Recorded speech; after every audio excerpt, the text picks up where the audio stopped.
हयात palace Banjara hills में एक किताब की रस्म इजरा तकरीब मुनाकद की गई, जिसमें Uppala Srinivas Gupta chairman Telangana state tourism development corporation, Farooq Hussain member of legislative council, Mohammed Khalilur Rahman senior politician TRS party और Mohammed Mujib Uddin senior politician Congress party ने मेहमान खुसूसी की हैसियत से शिरकत की।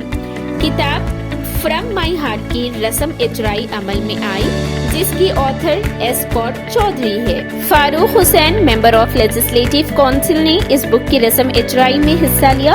उन्होंने बुक से मुतासिर होकर अपने ख्यालात का इजहार किया और तमाम मेहमान खुसूसी को उनकी रिहाइश गाह पर गेट टुगेदर की दावत दी।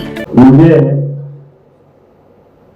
बुक देखने के बाद यानी थोड़े चंद अल्फाज पढ़ने के बाद मुझे महसूस हुआ कि जहाँ पर के चंद्रशेखर राव साहब पैदा हुए सिद्दीपेट में बाजुल दुबा कॉन्स्टिट्यूंसी है। अगर कौर जी की बेटी दामाद अगर उनके रिश्तेदार यहाँ से 100 किलोमीटर घूमने के लिए भी अच्छा मुकाम है और लोगों में भी इंटरेस्ट भी है, तो मैं उन्हें सम्मान करने के लिए वहां पर बुक रिलीज होते हुए और सम्मान करने के लिए मैं आप लोगों से वक्त रहूंगा। एक छोटा सा गेट टुगेदर इंटेलेक्चुअल के साथ रखकर वहां पर लंच का भी प्रोग्राम रहेगा। आप लोग यानी ऑक्सीजन अच्छा ऑक्सीजन मिलेगा यहाँ पर अपोलो में खेर में यहाँ मिल रहा है, लेकिन वहां पर नेचुरल ऑक्सीजन मिलेगा। आप लोग मेहरबानी कर सुबह अगर आएंगे तो इवनिंग चाय पिलाकर वापस भेजूंगा। अगर खलील भाई हमारे ऊपर श्रीनिवास भी आएंगे और आप लोग भी आएंगे, कर्नल साहब भी आएंगे, सारे लोग आएंगे तो बहुत खुशी होगी। Uppala Srinivas Gupta chairman Telangana state tourism development corporation ने इस किताब की रस्म इजराई में मेहमान खुसूसियत की हैसियत से शिरकत की। रस्म इजराई के मौके पर उन्होंने अपने ख्यालात का इजहार किया।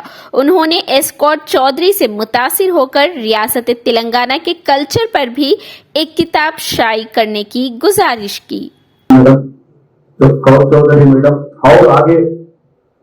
हाउ हिस्ट्री के लिए हाउ तेलंगाना के लिए अच्छा स्टोरी भी मेरा केसीआर साहब बंगाल तेलंगाना के लिए 7 साल से बहुत फाइट करके तेलंगाना 14 साल तेलंगाना आना नहीं तो केसीआर मर जाना बोल के ऐसा फाइट किया।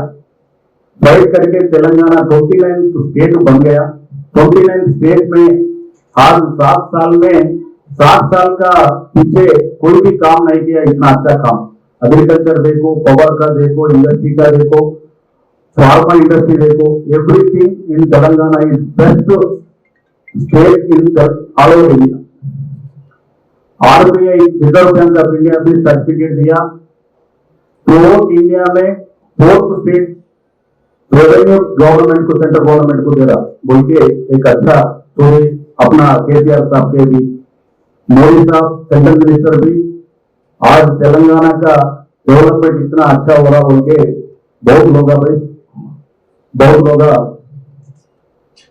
उनको बहुत लोग क्या कर रहे, सीएम साहब बहुत अच्छा काम कर रहे बोलते। ऐसा सीएम कोई भी नहीं है। नेक्स्ट 20 ईयर्स भी ऐसा केसीआर साहब और 4 करोड़ का पॉपुलेशन को नेक्स्ट सीएम उन्हें बनना बोल के भी पब्लिक सोच रहे, पब्लिक भी भगवान को प्रार्थना कर रही। आज मेरा फारूक भाई भी टीआरएस पार्टी में बहुत सीनियर लीडर है, केसीआर साहब को बहुत खास दोस्त है। उन्हें आज आके ये पूरा लोगों के सामने बुक रिलीज करना बोल के मेरे को भी एक लक का जैसा मैं सोच रहे, इतना मेरा माँ का जैसा कौर चौधरी मैडम है इधर, और आने वाला दिनों में बहुत अच्छा और बुक लिखना अम्मा भगवान को मैं प्रार्थना करूँ 100 साल अच्छा जीना बोल के मैं प्रार्थना करूँगा। Thank you very much. Mohammed Khalilur Rahman senior politician TRS party ने भी इस किताब की रस्म इजराई में मेहमान खुसूसियत की हैसियत से शिरकत की। उन्होंने अपने ख्यालात का इजहार तशक्कुर किया और एस्कॉट चौधरी की उम्र दराजी की दुआ करते हुए मुबारकबाद पेश की और उन्होंने कहा कि इस किताब का मुकम्मल तौर पर मुतालिया करेंगे। ये जो बुक है इसका जो कॉन्ट्रीब्यूशन हमारी जिंदगियों में रहेगा बहुत बहुत ज्यादा कंट्रीब्यूशन रहेगा इसमें, और ये किताब मैं अपने साथ यहाँ से लेके जाऊंगा और इस किताब को पढ़ूंगा। और न सिर्फ मैं पढ़ूंगा, क्योंकि ये जो बात इसमें जो निकली है, दिल से निकली है मोहतरमा चौधरी साहबा की, और फिर आपकी साहिबजादी भी यहाँ पे मौजूद है। मैं समझता हूँ कि आप लोग की खातिर मुबारकबाद है, क्योंकि ये काम कभी भी मुकम्मल नहीं हो सकता जब तक कि आप तमाम का उनके साथ ताउन ना हो। एस कौर चौधरी एक 80 साल बुजुर्ग खातून हैं जिनके वालिदैन लाहौर पाकिस्तान से ताल्लुक रखते थे। एस कौर चौधरी की पैदाइश और परवरिश पंजाब में हुई और उन्होंने अपनी जिंदगी के 20 साल वहीं गुजारे। पंजाब के बाद उन्होंने तालीम के सिलसिले में राजस्थान का सफर तय करते हुए अपनी जिंदगी के कुछ साल वहां गुजारे। अपनी तालीम मुकम्मल करने के बाद उन्होंने आसाम की तरफ अपना रुख मोड़ लिया और वहीं पर शादी करके अपनी जिंदगी के 40 साल को गुजारा। इस दौरान इन्हें दिल के अमराज की शिकायत मौसूल हुई, जिसकी वजह से 4 साल कबल वो तेलंगाना हैदराबाद रवाना हुई और यहीं पर मुकीम हो गई। एस कौर चौधरी ने अपने ऐनाए जिंदगी एक किताब की शक्ल में शाये की है और इस उम्र का खाली वक्त अपनी जिंदगी में होने वाले खुशी और कठिन लम्हात को बयान किया है। इस किताब में उन्होंने अपनी पैदाइशी मुकाम से लेकर जिस भी शहर में उन्होंने जिंदगी गुजारी है उस शहर के हालात और वहां के कल्चर को बयान किया है, जिसको उन्होंने एक मुख्तसर सी कहानी की शक्ल में पेश किया। दौराए जदीद स्मार्ट टेक्नोलॉजी के दौर में ये एक अनोखी बात है जो अपनी जिंदगी के गुजरे हुए लम्हात को एक किताब की शक्ल में शाये करना। जैसा कि इस दौर में लोग सिर्फ मोबाइल फोन का इस्तेमाल ज्यादा कर रहे हैं और इसके बगैर नहीं रह सकते।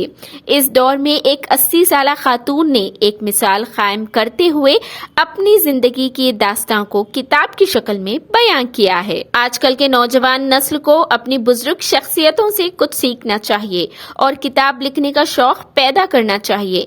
हमारे लिए ये एक लम्हा फिक्र की बात है, मगर अफसोस हमारे पास वक्त ही नहीं है कि ऐसे अनोखे काम को अंजाम देने के लिए। एस कौर चौधरी ने अपनी किताब में उनकी जिंदगी के सफर, आबाई और पैदाइशी मुकाम, पंजाब से लेकर अपना जीवन जहां से शुरू किया था उस मुकाम तक उन्होंने और वहां के कल्चर, वहां की तारीखी इमारत और पूरे शहर की जियोग्राफिकल कल्चर को बयान किया।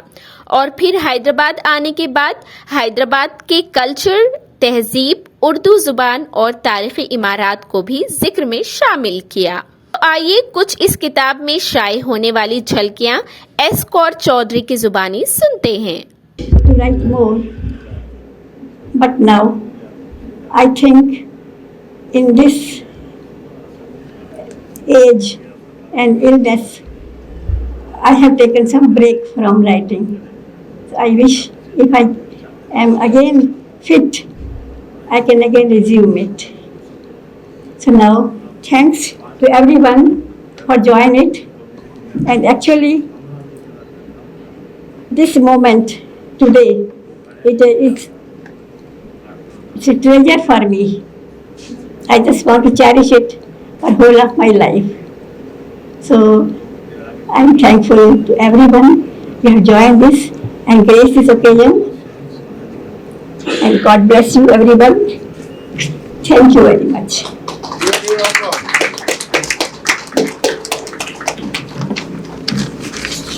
बताइए मैडम, आप लिखने का जो आपका इंटरेस्ट है वो आप कब से शुरू हुआ? आप एक्चुअली इंटरेस्ट तो मेरा टीनेज से ही था, जब मैं स्टूडेंट थी। लेकिन उस समय मेरे पास बच्चों की जिम्मेदारियां, घर की जिम्मेदारियां, मैं कभी कभी थोड़ा बहुत अपने बच्चों के लिए लिख लेती थी, लेकिन मैंने अपने लिए कभी लिखा नहीं। लेकिन अब जब मैं बीमार हो गई हैदराबाद में आने के बाद, तो मुझे हॉस्पिटल में रखना पड़ा थोड़ा दिन। उसके बाद जब मैं घर आई हूँ तो मुझे काफ़ी लंबा टाइम मिल गया अकेलेपन का। तो मुझे लगने लगा मैं क्या करूँ अकेलेपन में। तो मुझे अपना पुराना टाइम ऐसा जैसे वापस आ गया एक बार, तो मैंने लिखना शुरू कर दिया और थोड़ा थोड़ा मैंने स्टोरीज लिखी। फिर अपने एक्सपीरियंस लिखे हैं, क्योंकि मैंने बहुत जगहों पर मेरी ज़िंदगी व्यतीत हुई है। रहने वाली पंजाब की हूँ, लेकिन मेरी पढ़ाई लिखाई, मेरा पालन पोषण राजस्थान में हुआ। फिर मेरी जीवन शुरू हुआ फिर असम में। फिर वहाँ से भी मैं फिर यहाँ हैदराबाद में आ गई। तो मेरा एक एक्सपीरियंस बहुत ज़िंदगी में हुआ है कि मैं जहाँ भी रही हूँ वहाँ सब जगह में उनकी जोग्राफिकल, कल्चरल, उनके क्लाइमेट, लोगों की लैंग्वेज सब कुछ अलग था, लेकिन मैं एडजस्ट हो गई। लेकिन जब एक जगह एडजस्ट होती हूँ उसके बाद फिर वो जगह छोड़ के जब दूसरी जगह जाती हूँ तब फिर थोड़ी डिफ़िकल्टी होती है। और वहाँ भी जैसे असम में गई तो वहाँ मुझे बहुत प्यार मिला, मैं एडजस्ट हो गई। लेकिन उसके बाद फिर वहाँ भी मुझे छोड़ना पड़ा, थोड़ी तकलीफ़ हुई। उसके बाद यहाँ आ गई, लेकिन यहाँ भी मुझे बहुत प्यार मिला है, सब लोगों ने बहुत मेरी इज़्ज़त की है। बस यहाँ पर जब मुझे अकेलापन मिला तो फिर मैंने वही अपने सारे जो एक्सपीरियंसेस हैं, पेनफुल भी हैं, मन टूटता भी है, वो सब मैंने अपनी स्टोरी में लिखे हैं। वहाँ के सारी कंडीशन, जोग्राफी की, क्लाइमेट की, वहाँ की कल्चर की और वहाँ के लोगों की सब कुछ मैंने एक स्टोरी के रूप में लिख दिए हैं। तो मुझे लगता है लोगों को पसंद आएंगी और उनको भी पता लगेगा कि और पूरे इंडिया में कौन कौन कैसे कैसे लोग रहते हैं। तो अच्छा लगेगा उनको, अगर उनको पढ़ने में अच्छा लगेगा ये सब तो मुझे खुशी होगी। जी, बहुत शुक्रिया आपका कि आपका जो एक्सपीरियंस है एक बुक के रूप में आप लिखकर हमारे जैसे जो नौजवान और आपसे कम उम्र के जितने भी लोग हैं उस सारे लोगों को फ़ायदा हो जाएगा। आपका जो एक्सपीरियंस आप शेयर करें, बहुत बहुत शुक्रिया आपका। आपके एक्सपीरियंस हमारे तक लेके आए। और आप इस किताब को लिखने के लिए आपको कितना टाइम लगा? मैं तो यहाँ देखिए 2018 में जब मेरा हार्ट का ऑपरेशन हुआ था तो उसके बाद से मुझे अकेला रहने का टाइम मिला। तो स्टोरीज तो मैंने लिखी लेकिन टाइम लग जाता था। एक एक स्टोरी लिखने में मुझे 3-3, 4-4 महीने भी लग जाते थे और उसको करीब करीब मुझे 4 साल लग गए। ये सारी स्टोरी मैंने लिखी हैं। तो उसको फिर मेरी डॉटर ने थोड़ा इनिशिएटिव लिया और उसको कलेक्शन किया सारा और उसको बुक में अब डाल दिया है। और अब मैं फ़िलहाल अभी मैं थोड़ा रेस्ट में हूँ, अभी मैं कुछ लिख नहीं रही, लेकिन सोचती हूँ अगर कुछ फिर मेरा मौका मिला फिर लिखने का मन तो है। तो देखते हैं, मेरी हेल्थ भी अभी मुझे इतना साथ नहीं देती है, इसलिए भी मैं ज़्यादा देर ना तो रात को ज़्यादा टाइम बैठ सकती हूँ और दिन में भी। इस वजह से मेरा अभी लिखने का काम थोड़ा सा रुका हुआ है। देखते हैं आगे क्या होता है। Thank you. और आपके उम्र के जो लोग हैं, आपके जो फ्रेंड्स सर्किल और आपके जो साथी हैं, तो उनके लिए भी आप बहुत इंस्पिरेशन है कि बहुत सारे लोग अभी फ्री टाइम इसी टाइम में मिलता है। तो वैसे आपके जो फ्रेंड्स हैं उनको आप क्या मैसेज देना चाह रहे? उनको मालूम हुआ है तो उन्होंने मुझे अच्छे अच्छे मैसेज भेजे हैं, खुश हैं वो लोग। और मैं भी उनको यही कह रही हूँ कि अब देखो बच्चे बड़े हो गए हैं, सब लोग अपनी अपनी जिम्मेदारियाँ संभाल सकते हैं, हम लोग फ्री हैं, तो क्यों नहीं हम अपने एक्सपीरियंस अपने बच्चों को ही क्यों ना बताएं। तो वो भी उनके लिए रिकॉर्ड रहेगा, आगे के आने वाले लोग भी समझेंगे कि हमने अपने टाइम में क्या देखा, कैसे टाइम गुजारा। वो लिखना ठीक है, वो हमारे आने वाले लोगों को पढ़ने अच्छा भी लगेगा और फ़ायदा भी होगा, क्योंकि ये 50 साल के बाद तो सब दुनिया बदल जाती है। तो अब जो बच्चे हैं उनको नहीं पता है हमने 50-60 साल पहले, 70 साल पहले हमने क्या देखा है, कैसी सोसाइटी थी, क्या लोग थे। अब ये हम जब लिख रहे हैं उनको अच्छा लगेगा, उनको फ़ायदा भी होगा, मैं ये सोचती हूँ। और ये बात मेरे जो कलीग्स हैं, जो मेरे साथ जिन्होंने काम किया, उनको भी मैंने बताया है। मैंने कहा तुम देखो ऐसे ही अगर रहोगे तो कोई ना कोई बीमारी आपको घेरती रहेगी। कोई कहता है हमें ब्लड शुगर हो गया, कोई कहता है हमें हाथ पैर दर्द होते हैं। मैंने कहा ये होता ही रहेगा, आप बिज़ी हो जाओ, किसी काम में बिज़ी हो जाओगे मेंटली, तो आपको ये बीमारियाँ भी आपका पीछा छोड़ देंगी। मैं यही कहती हूँ उनको, ऐसे मत बैठो, खाली मत बैठो, कुछ करो।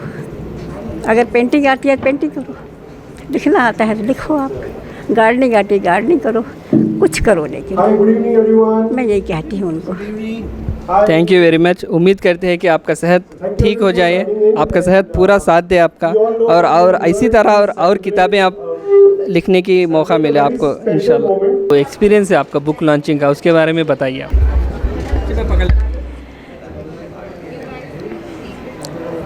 मैंने सोचा नहीं था कि बुक लॉन्च जो है इतना एक्साइटिंग हो सकता है, लेकिन लोग आए हैं और सबको बुक पढ़ने का शौक़ है, ये बहुत अच्छी बात है, मुझे अच्छा लगा।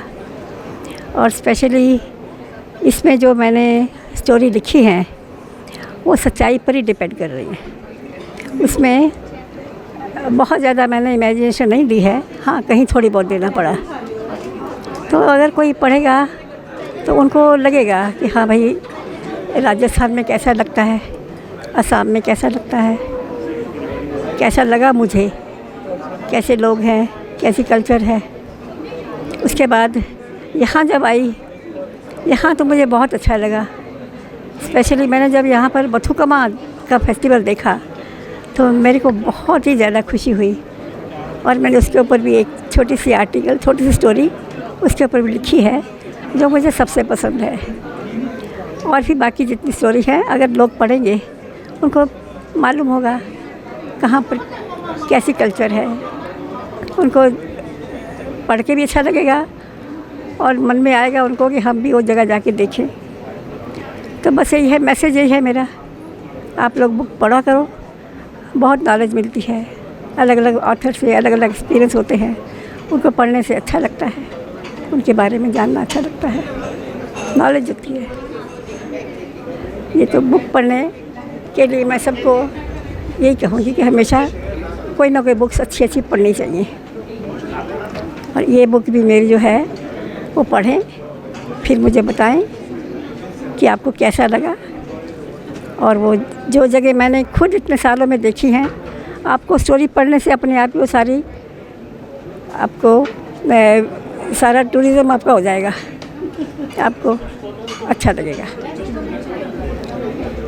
यही मुझे कहना है। बहुत बहुत thanks. Thank you very much madam. So Chaudhary garu నా పేషెంట్ అండి.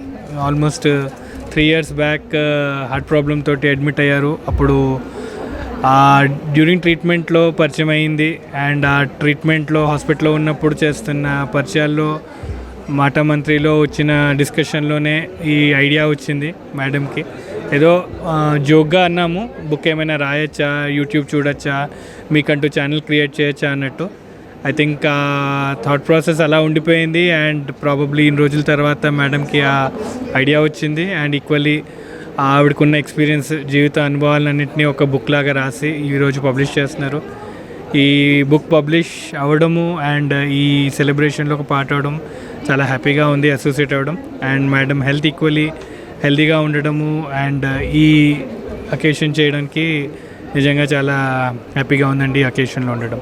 సో మేడం ఇలాగే హెల్తీగా ఉంటూ ఇంకా ఎక్కువ బుక్స్ రాస్తూ ఆవిడ ప్యాషన్ని ఫాలో అవుతూ ఉండాలని ఎక్స్పెక్ట్ చేస్తున్నాను. Thank you. I'm very happy to share that we have launched a book today that is launched by Wings Publication.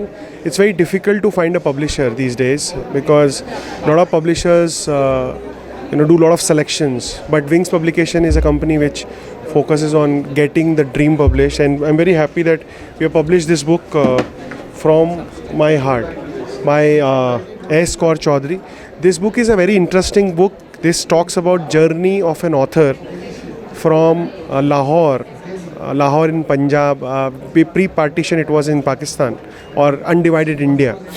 Then she moved to Rajasthan, and how Rajasthan she got married to an Assami boy. Then she went to Assam and settled in Assam with husband. Then she moved to Telangana, Hyderabad, and this entire book talks small stories about her journey from Lahore to Telangana. It's a beautiful book, nicely written, lot of emotions. If you really love reading book, I would request you go to Amazon and have a look at the copy. Thank you very much and see you soon again. Bye bye. I'm just so glad. For everyone, she's S.K. Chaudhary, but for me, she's Nani. So I'm just so proud of her, and I'm so glad to be a part of this event. And I got her official signed book, and I can't wait to go home and read it. Thank you so much. It's been, we are the third generation of Mrs. S. Kaur Chaudhary, and it's been a humble pleasure to be a part of this event. It's so nice to see our Nani, write a book. This leaves us all with a legacy in our family. Thank you. To look after you, and I send doctors to look after every moment of yours. So today we have a very special guest, her doctor, interventional cardiologist, Dr. Praneet from Care Hospitals, who has taken time out to look after my mother. She owes every breath to her, and we are really glad and honored to be here. May I please request you to come on stage and receive honor. We are no one to honor you. We are blessed that you are present here.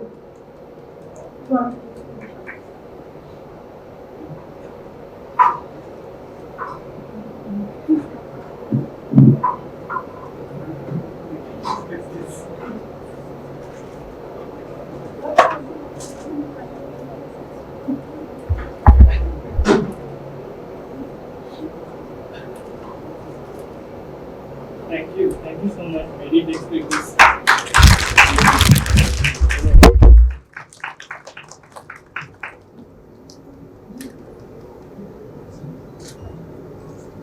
Thank you so much.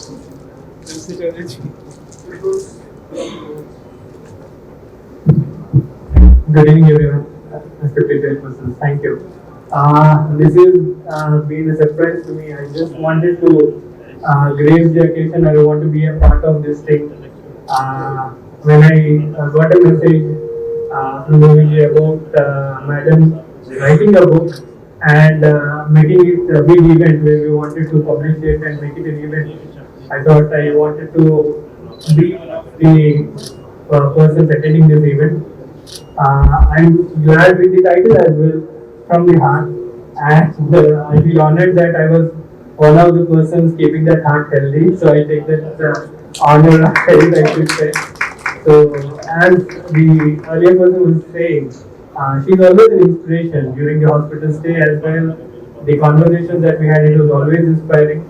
At her age, with the way her attitude was always amazing. Both the duo of her daughter and mother, the experience that we had during her recovery was amazing. And now, probably more than 3 years now, after her procedure and the way she keeps up and doing great things and writing a book, I can relate to that. Like when we write an article or writing a chapter, it's so difficult, but here Vijay has written a book for herself, which is amazing. I congratulate you, madam, and there will be many more coming here. And I feel honored to be here. Thank you so much. किताब की रस्म अजराई के मौके पर उन्होंने अपने ख्यालात का इजहार करते हुए अवाम बिलखुसूस ज़ईफ लोगों को पैगाम दिया कि वो अपनी जिंदगी का कीमती वक्त ज़ाय करने के बजाय कुछ लिखे और लिखने का शौक रखें। एस कौर चौधरी ने इस उम्र में किताब लिखकर एक मिसाल कायम की है। उन्होंने अपनी दिलचस्पी के मौज़ूआत को अपने अंदाज में बयां किया है और उन्होंने कल्चर का बड़ा तफसीली जायजा लिया और अपनी जिंदगी के तय करदा सफर के तजुर्बे को बखूबी एक कहानी की शक्ल में पेश किया।